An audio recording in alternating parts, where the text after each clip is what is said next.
You can tell a lot about a person by how they spend other people's money. Case in point, my wife. Her name was Tessa. We'd been married 11 months and 4 days when I found the receipt. Lived in a 2-bedroom condo with exposed brick and 2 mini plants. No pets. No kids.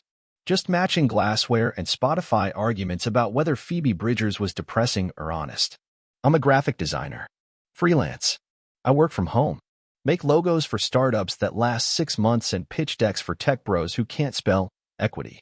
Tessa worked in HR at a mid-sized marketing agency downtown. Oversaw culture initiatives. Gave out tiny succulent pots for Mental Health Mondays. Wore heels even on Zoom calls. We met at a rooftop mixer. She liked my jacket. I liked her smile. I proposed with a custom typeface I designed myself. She cried. We toasted with $14 wine in a plastic hot tub at an Airbnb. It was good. Until it wasn't. Suspicion didn't come in some dramatic fashion. No lipstick on collars. No cryptic texts. Just a line item on my credit card bill. $742.60, Manor and Wolf Menswear, 11:47 a.m., Thursday. I read it twice. Now, to be clear, I don't dress nice. I'm a hoodie guy. My idea of a big fashion swing is wearing black jeans instead of blue. The most expensive item I've ever bought that wasn't electronic was a leather laptop bag I found on clearance. But Tessa? She had a thing for gifting. Birthdays. Promotions. Just because Wednesdays. Always thoughtful. Always tailored. Always slightly too expensive. So I asked. Casually.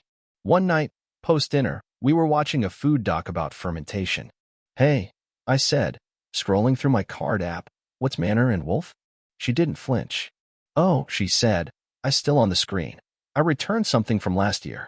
They credited it back, but then accidentally double-charged me and had to reverse it again. All fixed now. She didn't even blink. Which, of course, meant she was lying. Because no one lies that smoothly unless they've rehearsed it. I nodded. Didn't press. But the next morning, I called the store.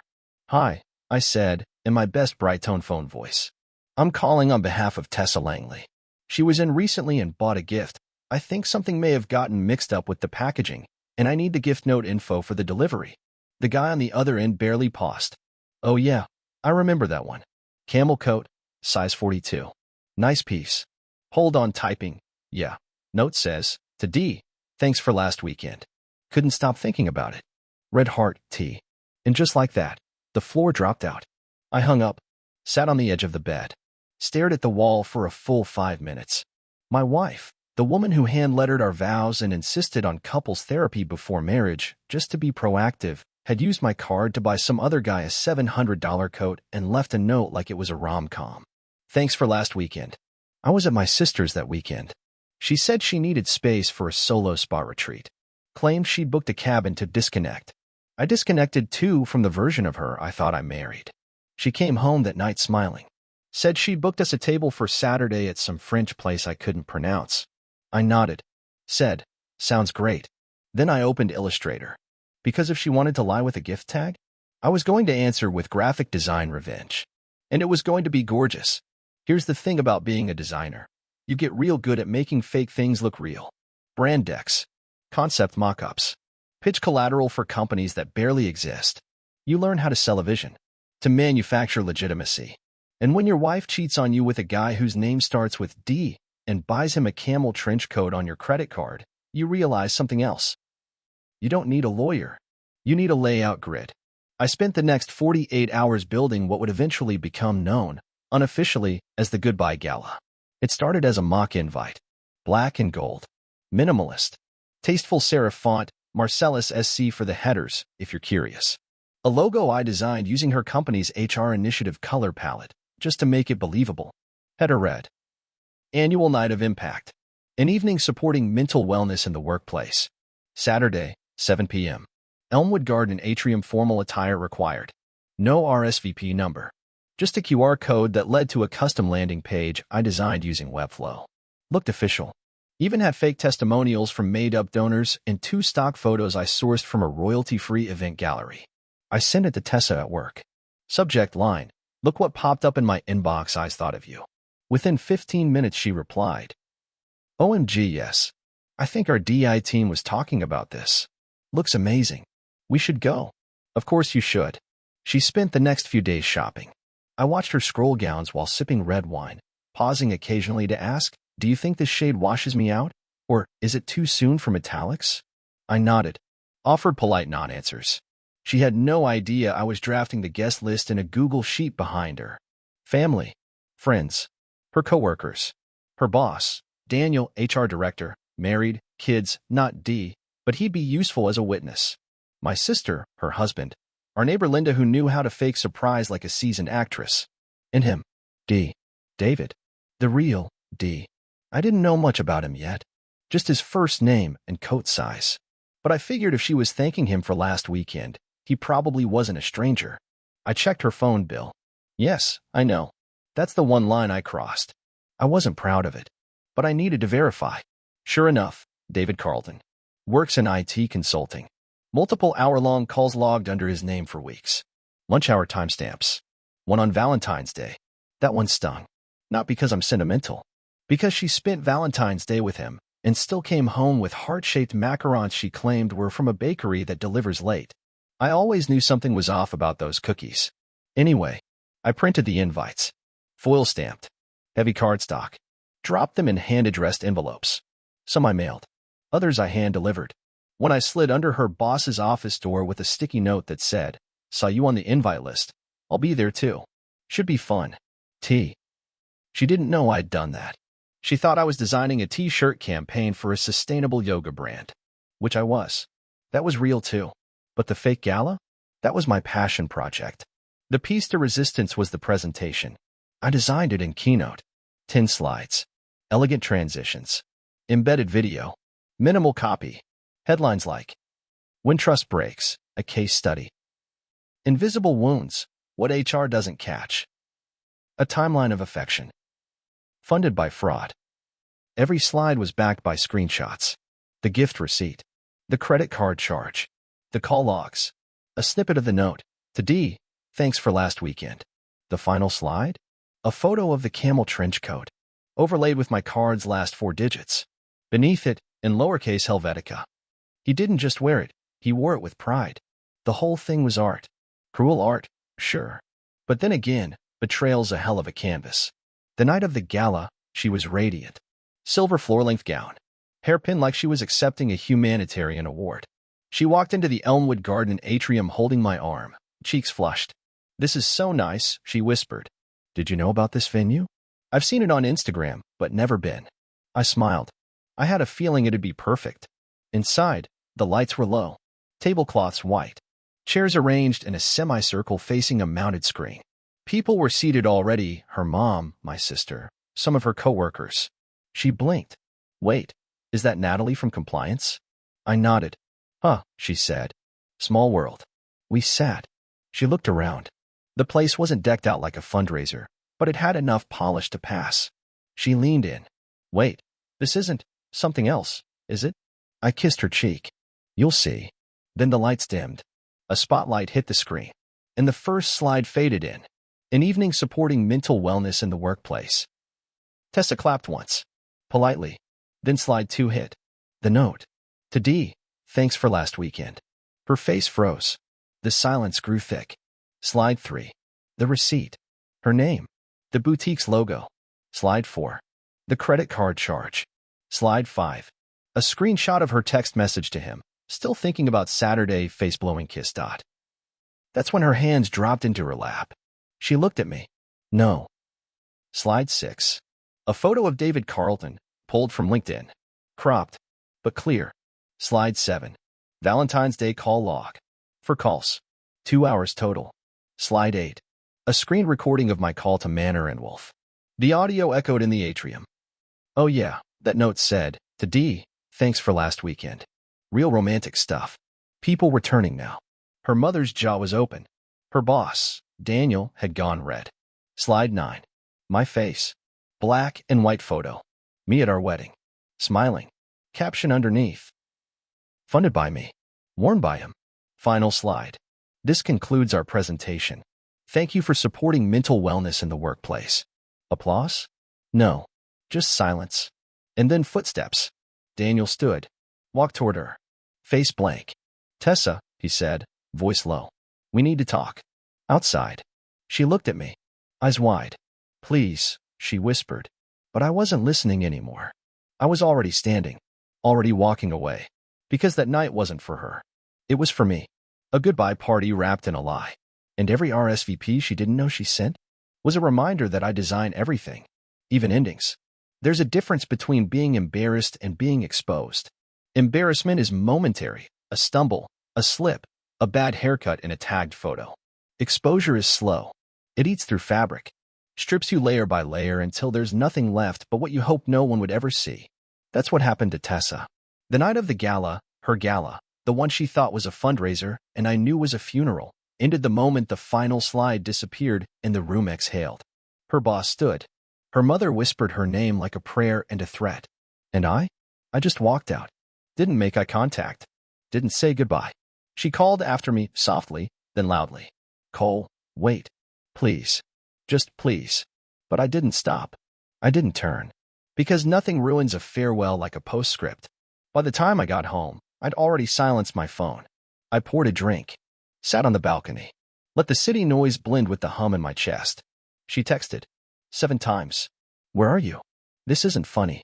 Talk to me. You planned this. They made me leave. Cole, please. The next morning, I checked my email. A message from her boss.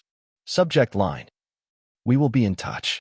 That's HR code for get your resume ready. Later that afternoon, I got a call from my sister. She was laughing. So, dinner theater's back in style? I smiled. Was it too much? She scoffed. Please. I've been dreaming of that woman's downfall since she said my kitchen was functionally rustic. Then, quieter. You okay? I'm fine. You sure? Yeah, I said. I feel finished. Because I did. There was no rush.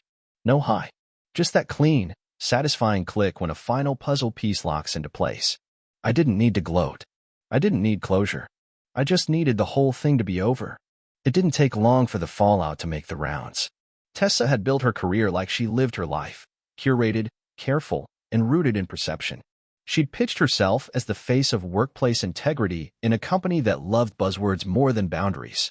But the thing about corporate culture is they don't care why you broke the rule. Just that you did. And she did. Their no fraternization policy wasn't tucked in fine print. It was a headline, a policy she helped draft. And while she could have skated by if it had been anyone outside the company, David Carlton wasn't. He was a freelance consultant, hired part-time, under a short-term contract, tied directly to her department. The receipt didn't just prove the affair. It proved she used company funds, in the form of her employee expense account, to cover meals they shared on site. She was let go 3 days later. No fanfare. No farewell email. Just a meeting. A box. A security escort. She messaged me that night. Long one. Paragraphs. I don't know what to say except I deserve it. All of it. You gave me everything, and I turned it into something cheap. I didn't just lose my job. I lost you. And somehow that still hurts more. I didn't reply. She followed up the next day. People keep asking what happened. I just keep saying it was a misunderstanding. But I know it wasn't. Another message. I was wrong. I just didn't think you'd leave so clean. That one stuck with me. Because she was right. I didn't yell. Didn't key anyone's car. Didn't break things or post screenshots. I just opened Illustrator. Let the story tell itself. The best part? She never saw it coming. Tessa was the kind of person who thought conflict meant noise, that as long as no one screamed, everything could be swept under a throw pillow and a scented candle. But betrayal isn't about volume. It's about intent. She didn't just lie. She spent my money. Wrote another man's name on a note she slid into designer packaging that I paid for. She invited him into the version of our life I helped build and told him he belonged there more than I did. So yeah, I gave her a night she'd never forget.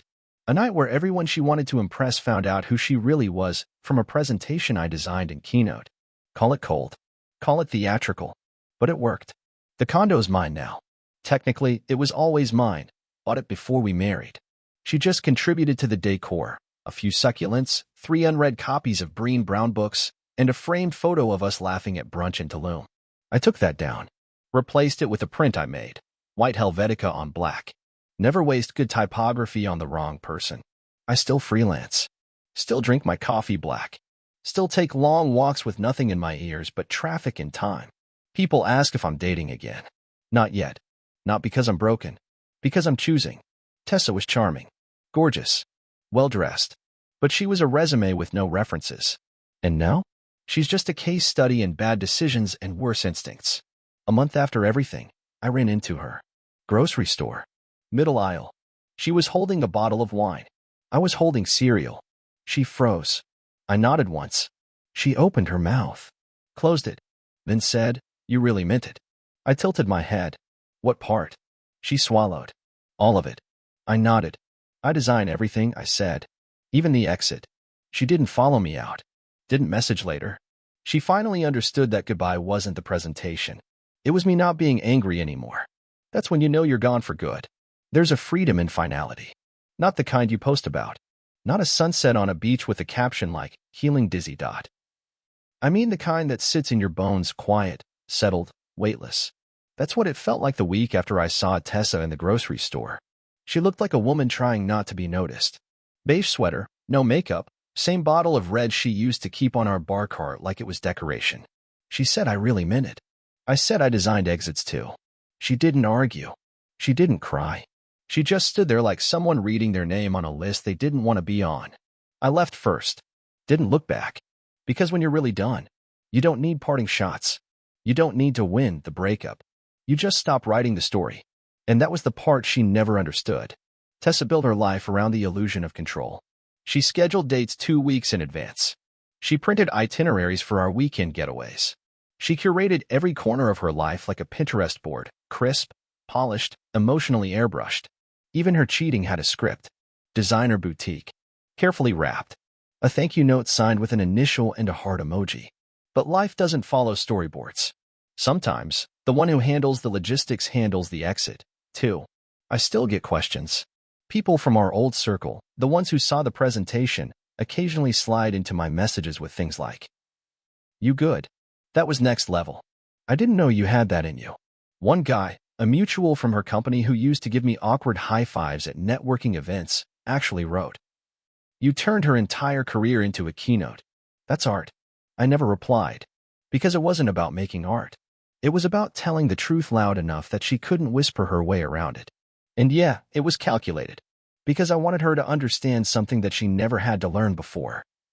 Actions cost. She used my credit card like it was Monopoly money. Gave another man a piece of my life like it came with a gift receipt. Thought she could lie with a straight face, then spin the whole thing into things got complicated. No, things didn't get complicated. They got expensive. After she lost her job, I heard she tried to freelance. HR consulting. Culture workshops. Navigating personal boundaries in professional spaces. I nearly choked when I read the description. According to LinkedIn, she made a few posts. Tried to build a reputation brand. Leaned into buzzwords like accountability and growth through adversity. But that kind of story doesn't sell when there's footage of you getting walked out of a fake charity gala after a 10-slide betrayal deck. Eventually, her online presence dried up. Instagram, inactive. LinkedIn, scrubbed. TikTok, gone. She ghosted the internet the same way she ghosted our marriage. And me? I stayed right where I was. Still freelancing. Still drinking the same coffee. Still living in the condo she used to decorate with overpriced candles labeled things like clean linen nostalgia. But now, the rooms felt different. Lighter. Not because I forgot her. Because she no longer took up space where peace belonged. A few months later, I met someone new. Not on purpose. Not through a dating app or a rebound hookup. Just naturally. Her name was Leah. She was a UX writer for a nonprofit and came into the print studio I use sometimes to proof high-end mock-ups. We talked fonts for an hour. Then movies. Then how the word user is probably the most emotionally loaded term in modern tech. It was easy. No stage lighting. No curated timelines. Just mutual curiosity and the kind of banter that makes you forget to check your phone. On our third date, she said something that stuck. We were walking through a small gallery downtown, local design exhibit, and she paused in front of a poster I'd done years ago for a housing justice campaign. She turned to me and said, "You make honest things. That's rare." And I don't know why, but that hit harder than any apology Tessa ever gave me. Because yeah, I do. I don't cheat. I don't lie. I don't wrap betrayal in calligraphy and swipe it on someone else's dime. I just make things. And when someone shows me who they are, I believe them. And then I make something else. Tessa never apologized again. Not really. She tried, in her own way, the message, the wine, the long grocery store stare. But it was all hollow. Like a post-credits scene she hoped would reset the tone of the story. But the credits already rolled. I'd already moved on. Not out of spite. Out of necessity. Because once you've watched someone write another man's name on a gift you bought, and then lie to your face about it, there's no version of love that fits the frame anymore. You don't fix that. You don't rebuild it. You just walk out and leave the lights off behind you. These days, I still have the receipt. Framed. Not on the wall. Not in the open. It's behind the cabinet where I keep old notebooks and backup drives, out of sight, out of reach, but still real. Not because I need revenge anymore. Because I like to remember what I survived. Because every once in a while, when life gets too quiet or new love feels too easy, it helps to hold the weight of a lie I'll never carry again. And smile. Because that night, that presentation, that fake gala with the real ending, that was the best design of my career. Not because it was beautiful, because it was honest. The end. Subscribe to the channel